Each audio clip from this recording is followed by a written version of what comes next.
હાલો friends, આજે આપણે બનાવીશું સાબુદાણાના ભજીયાની રેસીપી. તેના માટે આપણે અડધો વાટકો ભરી અને સાબુદાણા લીધા છે. હવે આપણે એક મોટું વાસણ લઈ લેશું અને સાબુદાણાને તેમાં નાખી દઈશું. હવે તેમાં આપણે પાણી નાખશું અને સાબુદાણાને આપણે સારી રીતે પાણીથી ધોઈ લેશું. સાબુદાણાને આપણે પાણીથી સારી રીતે ધોઈ લીધા છે. હવે તેમાં આપણે પાણી નાખી દઈશું. ઉપરથી આ રીતે આપણે થાળી ઢાંકી દઈશું. સાબુદાણાને આપણે વધારે પડતા નથી રાખવાના, ફક્ત તેને 10 મિનિટ માટે રહેવા દઈશું. ત્યાં સુધી આપણે બીજી તૈયારી કરીશું.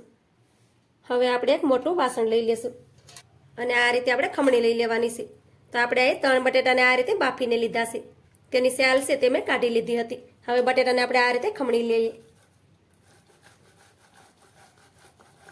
તો આ રીતે બટેટાને ખમણવાથી તેમાં ગાંઠા બિલકુલ પણ નથી રહેતા અને આપણા ભજીયા છે તે એકદમ સરસ બને છે. બટેટા છે તે ઠંડા થઈ જાય પછી જ આપણે તેને ઉપયોગમાં લેવાના. ગરમ બટેટા હોય તો તેને આપણે ઠંડા કરી લેવાના. આ રીતે મેં બટેટાને બાફી અને થોડી વાર માટે ઠંડા કરી લીધા હતા. બટેટાને આપણે ખમણી લીધા છે. હવે તેમાં થોડાક આપણે લીલા ધાણા નાખી દઈએ. હવે તેમાં આપણે આદુ અને લીલા મરચાંની પેસ્ટ નાખી દઈએ. અડધા લીંબુનો આપણે રસ નાખી દઈશું. થોડુંક તેમાં આપણે આખું જીરું નાખી દઈએ. અડધી ચમચી ભરી આપણે તેમાં સફેદ તલ નાખી દઈએ. થોડોક આપણે શેકેલા જીરાનો પાવડર નાખી દઈએ. સ્વાદ પ્રમાણે આપણે તેમાં સેંધા મીઠું નાખી દઈશું, જેને આપણે વ્રતમાં ખાતા હોઈએ છીએ. આમાંથી તમે કોઈ પણ ચીજ વ્રતમાં ના ખાતા હોય તો તેને તમારે કેપ કરી દેવાની અને નહીં નાખવાની. હવે આપણે આ બધી વસ્તુ છે તેને થોડી વાર માટે સાઈડ પર રાખી દઈએ. સાબુદાણાને આપણે પલાળીને રાખ્યા તેની પણ 10 મિનિટ થઈ ગઈ છે. હવે આ પાણી છે તેને આપણે કાઢી લેશું. સાબુદાણામાંથી આપણે બધું પાણી કાઢી લીધું છે. હવે આપણે મિક્સરનું જાર લઈ લેશું. તેમાં આપણે સાબુદાણાને નાખી દઈશું. હવે તેમાં આપણે બિલકુલ પણ પાણી નથી નાખવાનું અને સાબુદાણાને પીસી લેવાના છે. તો આ રીતે ઢાંકણને બંધ કરી દેશું.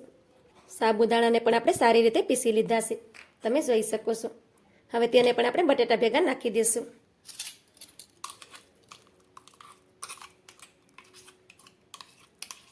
તો આ રીતે સાબુદાણાને આપણે બટેટાના ભેગા નાખી દેવાના. હવે આપણે બધી વસ્તુને હાથેથી સારી રીતે મિક્સ કરી દેવાની છે. આ ભજીયા છે તે ખાવામાં ખૂબ જ ટેસ્ટી લાગે છે. તો આ રીતે બધી વસ્તુને સારી રીતે મિક્સ કરવાની. આ રીતે તમે વ્રતમાં ક્યારેય ભજીયા ન બનાવ્યા હોય તો એકવાર ચોક્કસથી બનાવજો. અને મારી ચેનલ પર તમે નવા હોય તો મારી ચેનલને સબસ્ક્રાઈબ કરવાનું ભૂલતા નહીં અને મને સપોર્ટ જરૂરથી કરજો.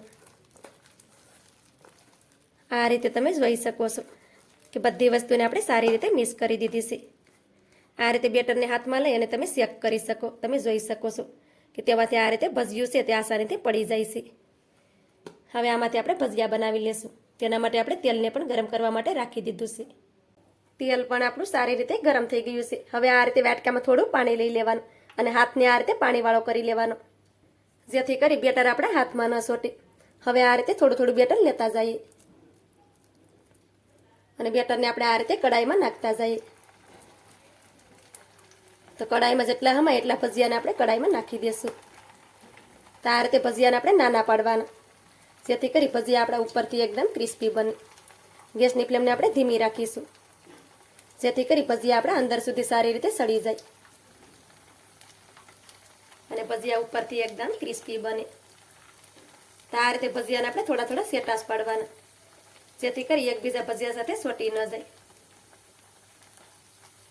તો આ રીતે આપણે કડાઈમાં ભજીયાને પાડી દીધા છે. હવે તેને થોડી વાર માટે આપણે એક સાઈડમાં સડવા દઈએ. ભજીયાને આપણે એક સાઈડમાં થોડી વાર માટે સડવા દીધા છે. હવે ભજીયાને આપણે આ રીતે બીજી સાઈડમાં પલટાવી દેવાના છે.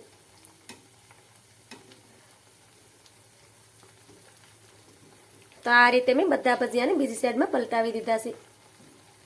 હવે આપણે ગેસની ફ્લેમને ધીમી રાખીશું અને ભજીયાને આપણે બંને સાઈડમાં પલટાવતા જશું અને ભજીયા આપણે ક્રિસ્પી થાય ત્યાં સુધી આપણે ભજીયાને તળી લેશું. ભજીયાને આપણે ધીમા ગેસ ઉપર જ બંને સાઈડમાં પલટાવતા ગયા છે અને ભજીયા આપણે ક્રિસ્પી થયા ત્યાં સુધી ભજીયાને આપણે તળી લીધા છે. ભજીયાને તળાતા આપણે 2 મિનિટ જેવો સમય થયો છે અને ભજીયા આપણે સરસ રીતે તળાઈ ગયા છે. હવે ભજીયાને કાઢી લઈએ. આ ભજીયા છે તે ઉપરથી એકદમ ક્રિસ્પી બને છે અને અંદરથી એકદમ સોફ્ટ બને છે.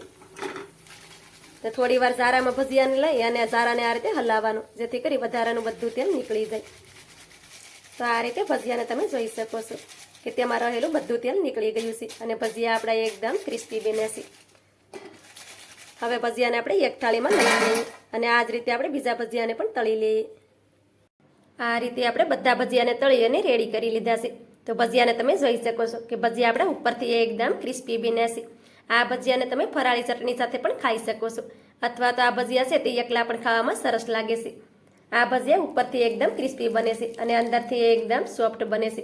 તો આ રીતે ભજીયા તમે પણ ચોક્કસથી બનાવજો. તો મારી આજની રેસીપી તમને સારી લાગી હોય તો લાઇક શેર સબસ્ક્રાઈબ કરવાનું ભૂલતા નહીં.